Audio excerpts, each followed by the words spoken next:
Karapatan mo bang umupo habang nasa oras ng trabaho?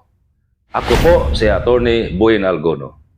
Under Article 130 sa Labor Code, ang employer ay may obligasyon na magbibigay ng upuan at oportunidad para makaupo ang mga babae na manggagawa.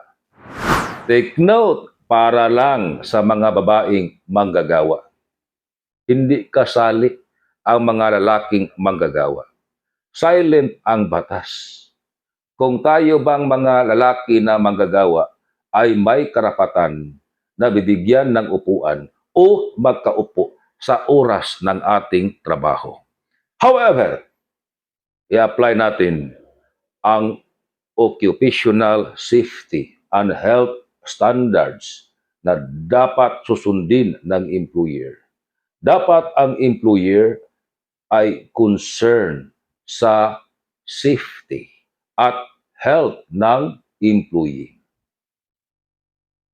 Kung ang lalaki na employee ay buong araw na nakatayo at makakasira sa health at safety ng employee, dapat sa ganyang situation, ang employer ay magbigay ng opportunity sa lalaking manggagawa para makaupo.